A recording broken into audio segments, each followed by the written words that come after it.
solar panels in 9,000 Indian homes. Since its inception, create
Global Partnership Development.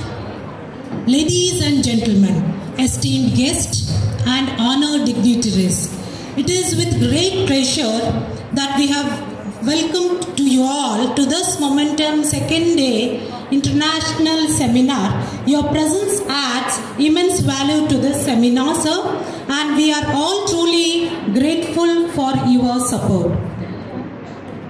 Now, it's an honor to extend a warm welcome to Shri Dattatray Patil Revur sir, former MLA, former CDC chairman of the college and chairman KKRDB. Because it will be an injustice if I don't tell these things. Sir is the founder of this college. He has showered his blessings to our Women's College, especially for the upliftment of women education and to this college. We see such a huge campus today. From 2007 to 2024, we have much improved. The development has taken place in the form of number of students. We have increased number of students, building, etc. Here is a man behind to this development. So I thank you once again, sir, for showering your blessings to our college. I request our beloved principal to felicitate Sri.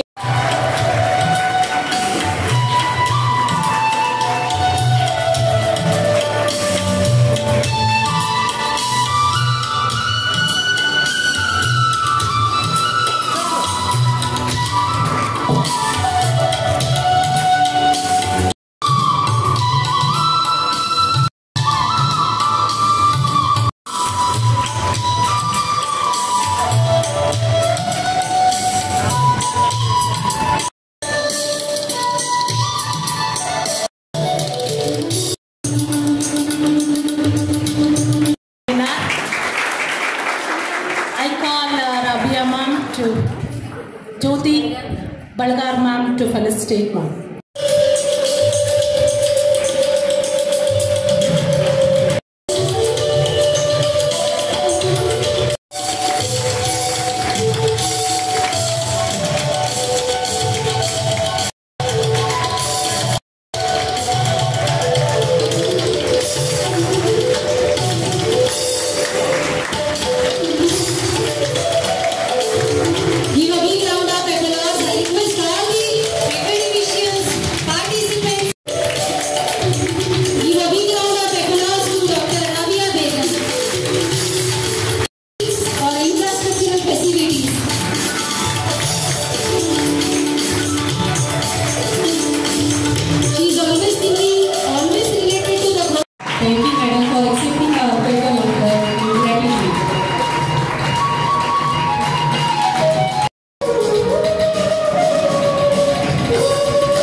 ಹಾಗೂ ಈ ಒಂದು ಅಂತಾರಾಷ್ಟ್ರೀಯ ಶಾಸಕರ ಬಗ್ಗೆ ಒಂದೆರಡು ಅವರ ಒಂದು ಪರಿಚಯವನ್ನು ಮಾಡಿಕೊಡ್ಲಿಕ್ಕೆ ನನಗೆ ಬಹಳಷ್ಟು ಹೆಮ್ಮೆ ಅನಿಸ್ತದೆ.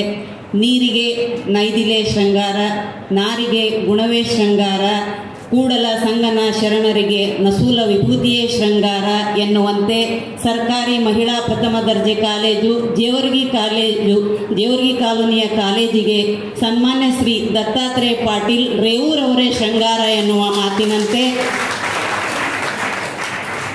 ಇವತ್ತು ದತ್ತಾತ್ರೇಯ ಪಾಟೀಲ್ ರೇವೂರ್ ಅವರು ನಮ್ಮ ಬೆನ್ನ ಹಿಂದೆ ಇರ್ತಾ ಇರಲಿಲ್ಲ ಅಂದರೆ ನಾವು ಇಂಥ ಒಂದು ಸಭಾಂಗಣದಲ್ಲಿ ಕೂತ್ಕೊಳ್ಳಿಕ್ಕೆ ಸಾಧ್ಯ ಇರ್ತಿರಲಿಲ್ಲ. ಯಾಕಂದರೆ ನಮ್ಮ ಒಂದು ಕಾಲೇಜಿನಲ್ಲಿ ಇಷ್ಟು ಬೃಹತ್ ಪ್ರಮಾಣದ ಕಟ್ಟಡ ಆಗಬೇಕಾದ್ರೆ ರಾಷ್ಟ್ರೀಯ ಮಟ್ಟದ ಸಮ್ಮೇಳನ, ಅಂತಾರಾಷ್ಟ್ರೀಯ ಮಟ್ಟದ ಸಮ್ಮೇಳನಗಳನ್ನು ಆಯೋಜನೆ ಮಾಡಲಿಕ್ಕೆ ಸಾಧ್ಯ ಆಗ್ತಾ ಇದೆ. ಹಾಗಾಗಿ ಪ್ರತಿಯೊಬ್ಬರ ಪರವಾಗಿ ಸರ್ ನಮಗೆ ತುಂಬು ಹೃದಯದ ಅಭಿನಂದನೆಗಳನ್ನು ಸಲ್ಲಿಸ್ತೇನೆ. ನಮಗೆ ನಿನ್ನೆಯಿಂದ ಪ್ರಾರಂಭ ಆಗಿರ್ತಕ್ಕಂಥ ಈ ಒಂದು ಸಮ್ಮೇಳನದಲ್ಲಿ ಏನೋ ಕೊರತೆ, ಏನೋ ಒಂದು ಕಡಿಮೆ ಅಂತಕ್ಕಂಥ ಭಾವನೆ ಬರ್ತಾ ಇತ್ತು. ಪೂರ್ತಿ ಮಾಡಿದ್ರಿ, ನಮ್ಮನ್ನೆಲ್ಲ ಸಂತೋಷಗೊಳಿಸಿದ್ರಿ. ತಾವು ಆಗಮಿಸಿದ್ದಕ್ಕಾಗಿ ಮತ್ತೊಮ್ಮೆ ತಮಗೆ ಅಭಿನಂದನೆಗಳನ್ನು ಸಲ್ಲಿಸ್ತೇನೆ. ಯಾಕಂದ್ರೆ ದತ್ತಾತ್ರೇಯ ಪಾಟೀಲ್ ಸರ್ ಅವರು ಒಂದು ರೀತಿಯ ತಾಯಿ ಇದ್ದ ಹಾಗೆ, ಮಗುವಿನ ಏಳಿಗೆ ನೋಡ್ಲಿಕ್ಕೆ ತಾವು ಆಗಮಿಸಿದ್ರಿ.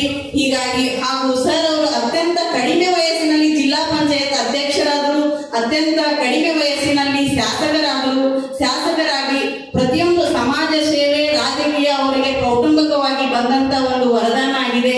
ಅದಕ್ಕಾಗಿ ಅವರ ಸಹಕಾರ ನಮಗೆ ಮಾಡಲಿಕ್ಕೆ ಅವಕಾಶ ಮಾಡಿಕೊಟ್ಟಿರ್ತಕ್ಕಂಥ ವೇದಿಕೆಗೆ ನಾನು ತುಂಬ ಹೃದಯದ ವಂದನೆ ಯಾವಾಗಲೂ ಇರಬೇಕು ಎಂದು ಆಶಿಸುತ್ತಾ ನನ್ನ ಮಾತುಗಳಿಗೆ ವಿರಾಮ ಇಡುತ್ತೇನೆ. ಜೈ ಹಿಂದ್, ಜೈ ಕರ್ನಾಟಕ. ಪ್ರಾಂಶುಪಾಲರಾದಂತಹ ಪ್ರಕಾಶ್ ಸರ್ ಅವರೇ, ಲ್ಯಾನ್ಸಿ ಡಿಸೋಜಾ ಸರ್ ಅವರೇ, ಮತ್ತು ಈ ಒಂದು ಸಮ್ಮೇಳನವನ್ನು ಅತ್ಯಂತ ಯಶಸ್ವಿ ಆಗಲಿಕ್ಕೆ ಬಹಳಷ್ಟು ಶ್ರಮವನ್ನು ಹಾಕಿರುವಂಥ ಈ ಒಂದು ಸಮ್ಮೇಳನದ ಸಂಯೋಜಕರಾದಂಥ ಡಾಕ್ಟರ್ ಪದ್ಮಾವತಿ ಧನ್ಯ ಮೇಡಮ್ ಅವರೇ, ನಮ್ಮ ಇನ್ನೊಬ್ಬ ಇದೇ ಕಾಲೇಜಿನ ಫ್ಯಾಕಲ್ಟಿ ಆಗಿರುವಂಥ ನಮ್ಮ ಸೇರಿರುವಂಥ ಎಲ್ಲ ಇಲ್ಲಿನ ನಮ್ಮ ಟೀಚಿಂಗ್ ಫ್ಯಾಕಲ್ಟಿ ಆಗಿರ್ಬೋದು, ಸ್ಟೂಡೆಂಟ್ಸ್ ಆಗಿರ್ಬೋದು, ಇಲ್ಲಿನ ಎಲ್ಲ ಕಾಲೇಜಿನ ಸಿಬ್ಬಂದಿ ವರ್ಗದ ಎಲ್ಲರನ್ನೂ ಕೂಡ ನಾನು ಈ ಸಂದರ್ಭದಲ್ಲಿ ಭಾಳ ಸಂತೋಷದಿಂದ ನನಗೆ ಈ ಕಾರ್ಯಕ್ರಮಕ್ಕೆ ಕರೆದಿದ್ದಕ್ಕಾಗಿ ಅವರಿಗೆ ನಾನು ಮೊದಲನೇದಾಗಿ ಅಭಿನಂದನೆಗಳನ್ನು ಸಲ್ಲಿಸಲಿಕ್ಕೆ ಬಯಸ್ತಾ ಇದ್ದೇನೆ. ನಾನು ಚುನಾವಣೆ ನಂತರ ಹೋಗಿರಲಿಲ್ಲ, ಆದರೆ ನನಗೆ ಪದ್ಮಾವತಿ ಮೇಡಮ್ ಮತ್ತು ರಾವ್ಯಾ ಮೇಡಮ್ ಅವ್ರು ಬಂದು, ಇಲ್ಲ ನಮ್ಮ ಕಾಲೇಜಿನಲ್ಲಿ ಈ ರೀತಿ ಕಾರ್ಯಕ್ರಮ ನಡೀತಾ ಇದೆ ಸರ್, ಇದು ಅಂತಾರಾಷ್ಟ್ರೀಯ ಮಟ್ಟದ ಒಂದು ಸಮ್ಮೇಳನವನ್ನು ನಾವು ಮಾಡ್ತಾ ಇದ್ದೇವೆ, ಅದಕ್ಕೆ ತಾವು ಬರಬೇಕು ಅಂತ ಹೇಳಿ ಅವ್ರು ಹೇಳಿದಾಗ ನಿಜಕ್ಕೂ ನನಗೆ ಆಗಲ್ಲ ಬರಲಿಕ್ಕೆ ಅಂತ ಹೇಳಿ ನನಗೆ ಅನ್ಲಿಕ್ಕೆ ಆಗಲಿಲ್ಲ. ಅಂದರೆ ಯಾಕೆ ಈ ಮಾತನ್ನ ಹೇಳ್ತಾ ಇದ್ದೀನಿ ಅಂತಂದರೆ, ಈ ಕಾಲೇಜಿನ ಜೊತೆಯಲ್ಲಿ ಮತ್ತು ಇಲ್ಲಿನ ಎಲ್ಲ ನಮ್ಮ ಟೀಚಿಂಗ್ ಫ್ಯಾಕಲ್ಟಿ ಆಗಿರ್ಬೋದು, ಸ್ಟೂಡೆಂಟ್ಸ್ ಆಗಿರ್ಬೋದು, ಅವ್ರ ಜೊತೆಯಲ್ಲಿ ಒಂದೇ ಫ್ಯಾಮಿಲಿಯ ಒಂದು ಸಂಬಂಧ ಇದ್ದಾಗೆ ನಮ್ಮ ಒಂದು ಒಡನಾಟ ಇರುವಂಥದ್ದು. ಅಂದರೆ ಒಂದೇ ಕುಟುಂಬದ ಸದಸ್ಯರ ಥರ ಇವತ್ತಿನ ದಿವಸ ನಾವು ಇಲ್ಲಿ ನಮ್ಮ ಸಂಬಂಧ.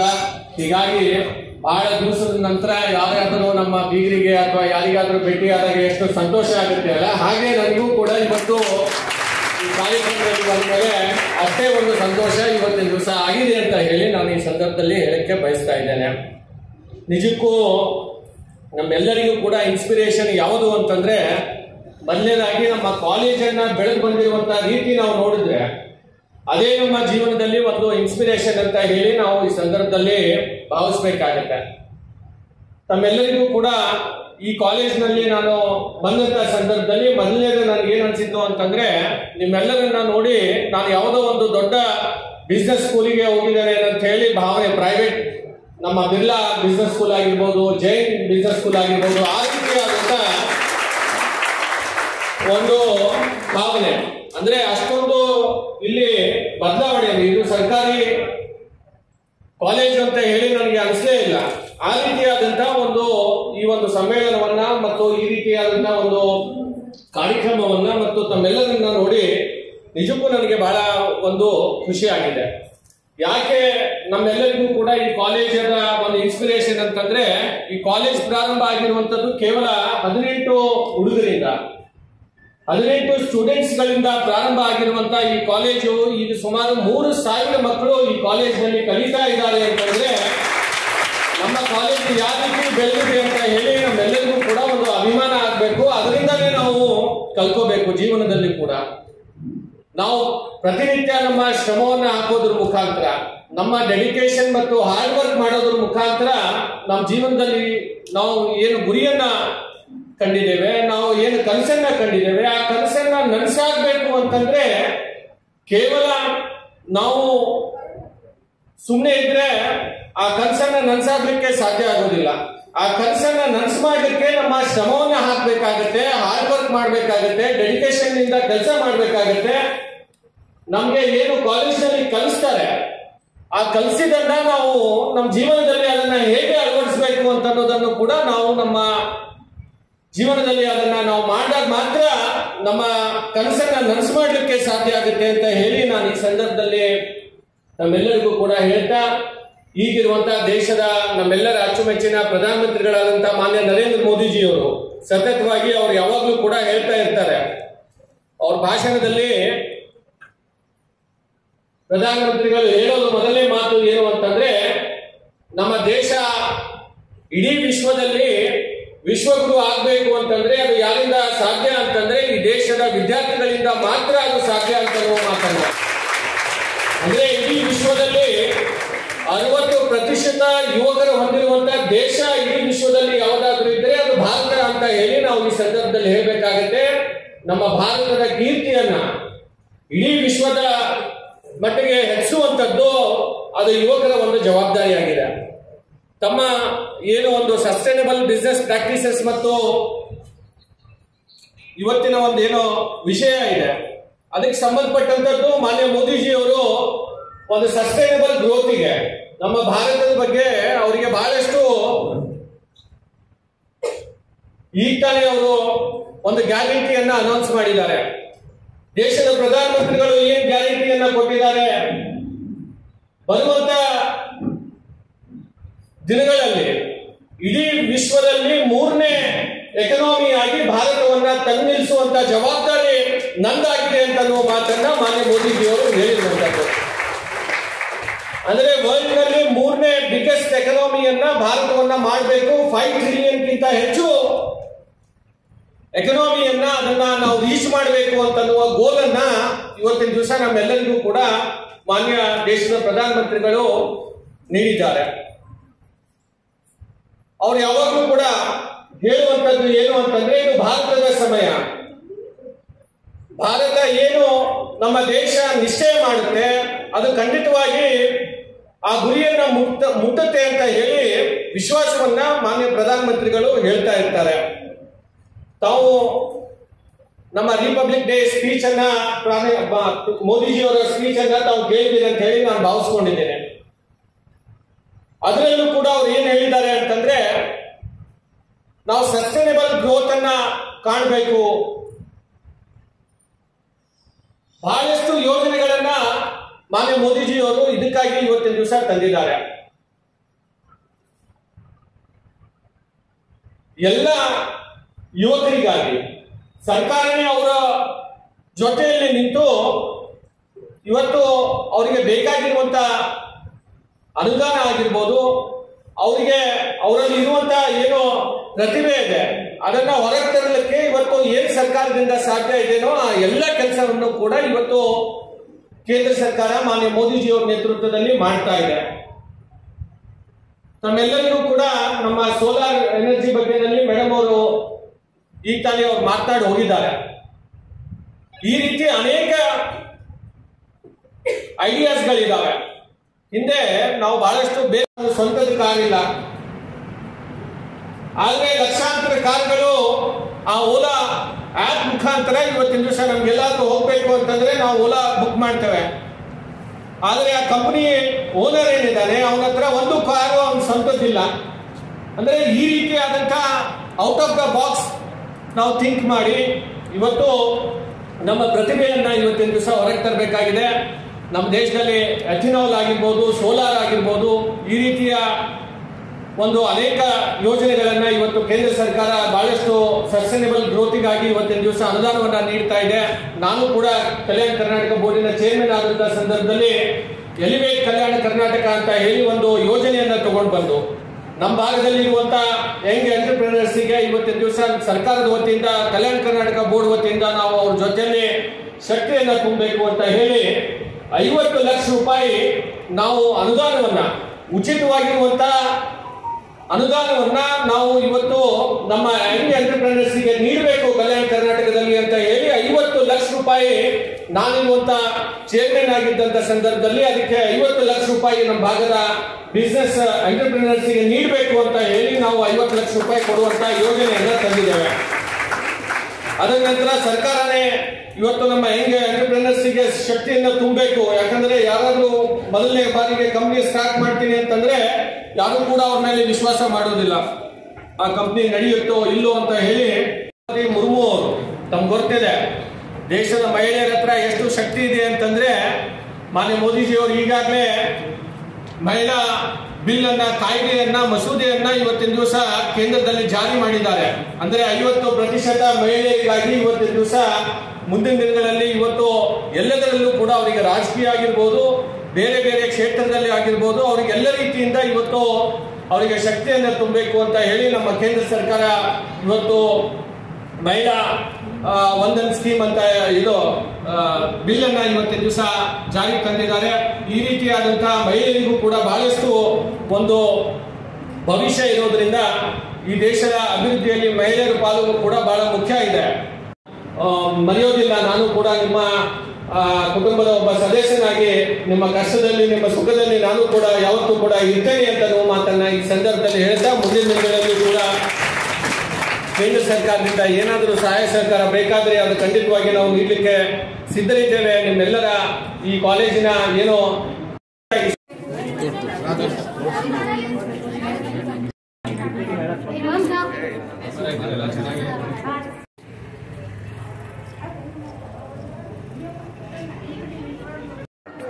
Hello, Namaste.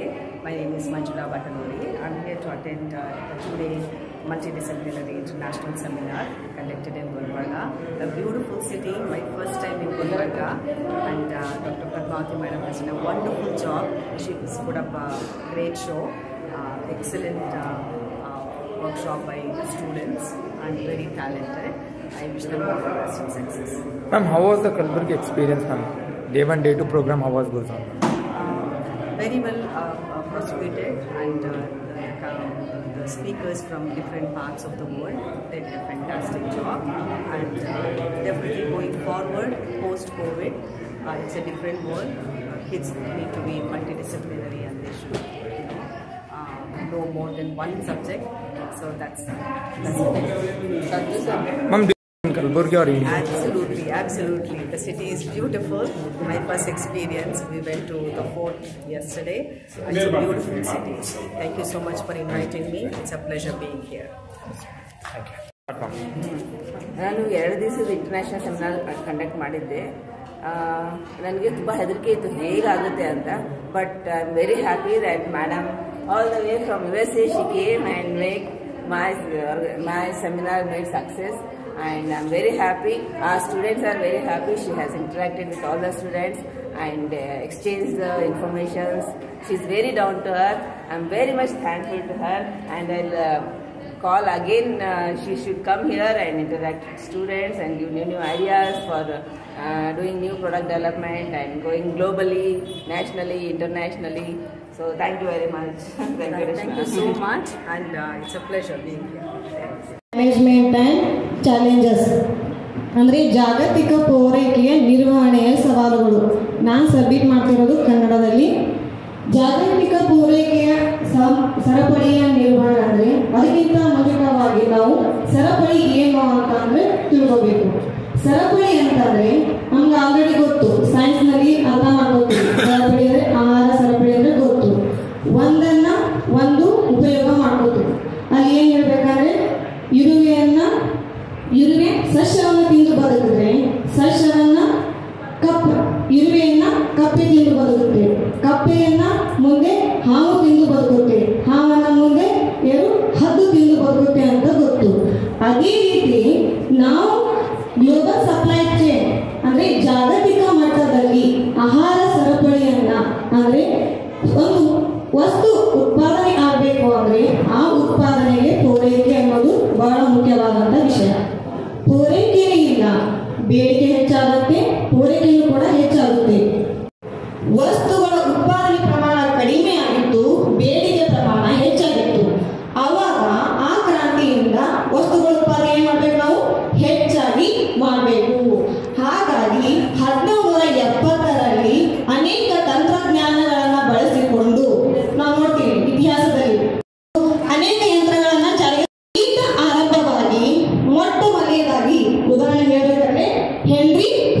ಮಾಡಬೇಕು ಅಂದ್ರೆ ಕೇವಲ ನಾನು ಕೂತು ಉತ್ಪಾದನೆ ಮಾಡಕ್ ಬರಲ್ಲ.